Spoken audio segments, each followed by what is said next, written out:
Welcome to Facts TV News, where everything is true. Security guard dies after falling from moving bus on Portmore Toll Road. A security guard has died as a result of injuries he sustained after falling from a moving vehicle on Tuesday.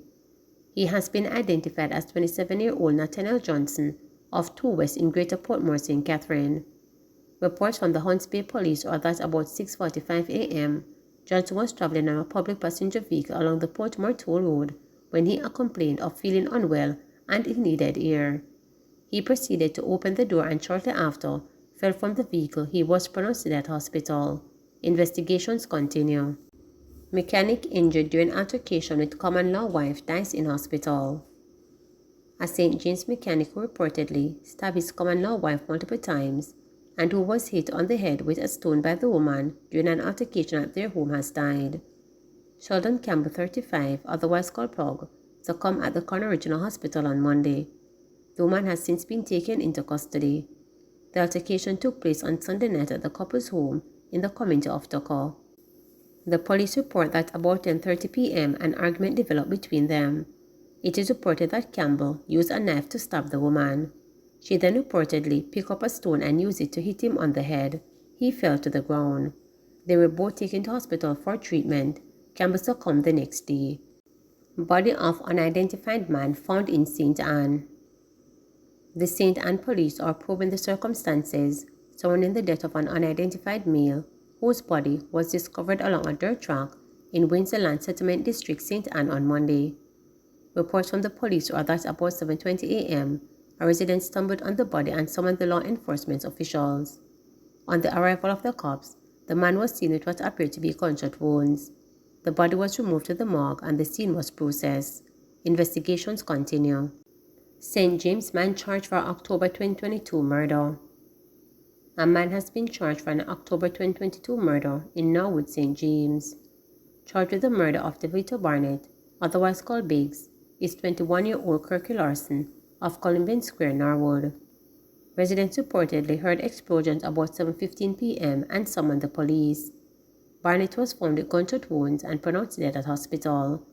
Ongoing pursuits by the St. James police led to Larson being shot and injured during a confrontation with lawmen on February 19. He was subsequently placed on the police guard. Blind elderly man dies in St. Mary fire. The charred remains of an elderly blind man was found in the rumble of what was once his one-bedroom board house in Esher St. Mary on Tuesday. He has been identified as Alfred Crockett Thompson. The cause of the fire has not yet been determined by firefighters, but the neighbors speculate that it could have been caused by a lit candle or kerosene lamp, which Thompson often used as a source of power. The house had no electricity. Neighbors told reporters that Thompson, who lived alone, was last seen in his yard on Monday. After 5 a.m. on Tuesday, fire was seen coming from his house and the Portmore fire station was called. Firefighters arrived to find the house completely gutted. Thompson's burnt body was found during cooling down operations. Investigations continue. St. James couple found with overseas residence info charged. A man and his girlfriend have been charged by members of the Lottery Scam Task Force following an operation in Anchovy, St. James on Tuesday. Charged are 30-year-old farmer Kenor Francis and 29-year-old Chantal Reed, a sales representative, both of Anchovy in the parish. Reports are that between 4:30 a.m. and 9 a.m., lawmen conducted an intelligence-led operation at the couple's home. One laptop computer and a Samsung cell phone were found and analyzed. Several Excel files populated with names, addresses, and telephone numbers of persons residing overseas were found on the laptop. The cell phone contained numerous dialed overseas numbers, text messages, credit card, and banking information. A further search of the air resulted in the discovery of a garbage bag containing overseas Visa debit card, lead sheets, and one composition notebook. The couple were subsequently arrested and each of them charged with the possession of identity information and possession of access device. Klansman accused acquitted.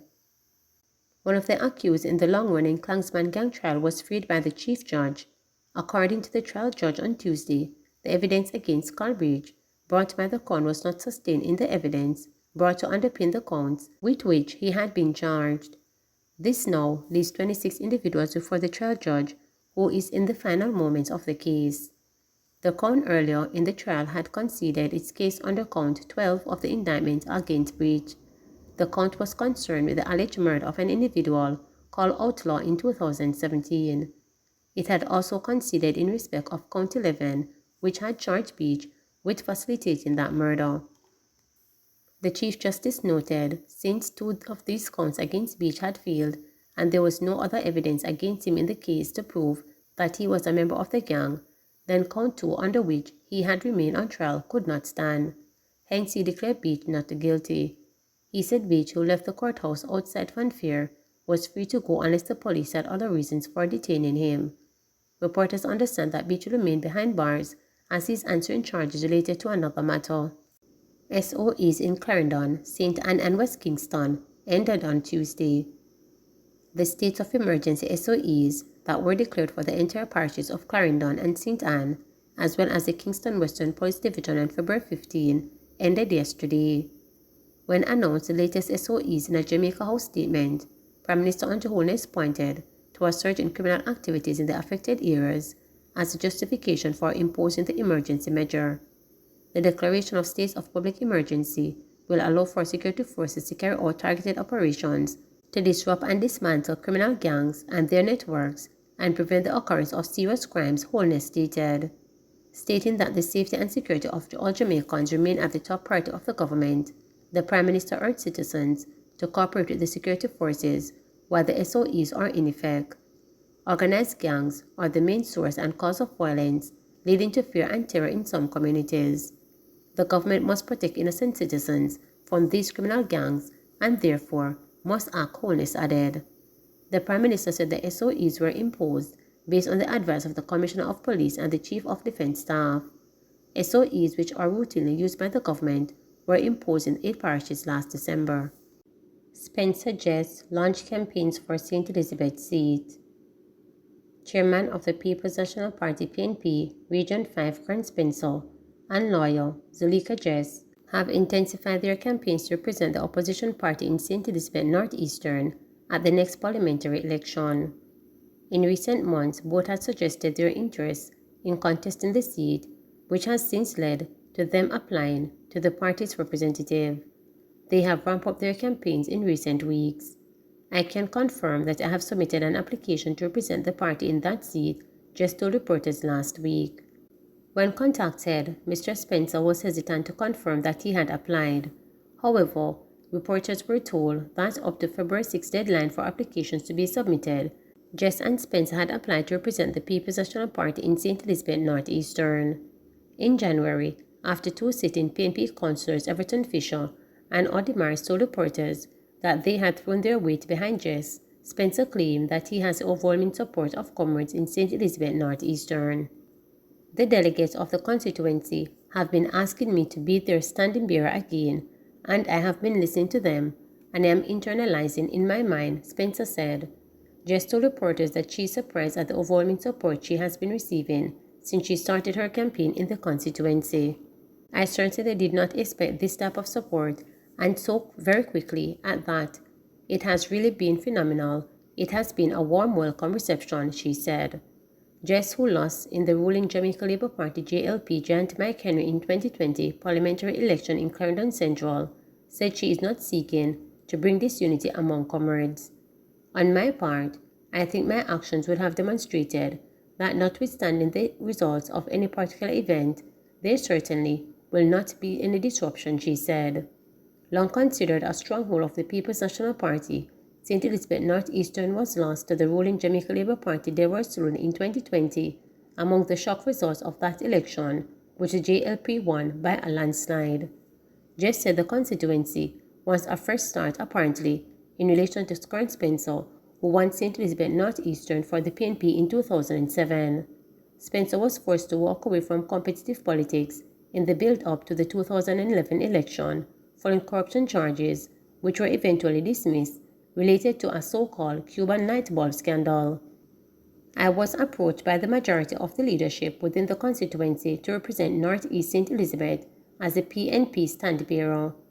There were numerous factors that would have led to their decision to engage with me in that respect, and one of those factors was that they felt that I offered a fresh face to the political landscape within the constituency, that my character and really just my personality were suitable for the seat, she said. I am happy to have accepted the invitation. I am very humbled to receive the support of the leadership within the constituency, and I am grateful for all the assistance that they have been giving me in terms of ensuring that there is a victory at the end of this process, she added. Please remember to subscribe, like, share, and click the notification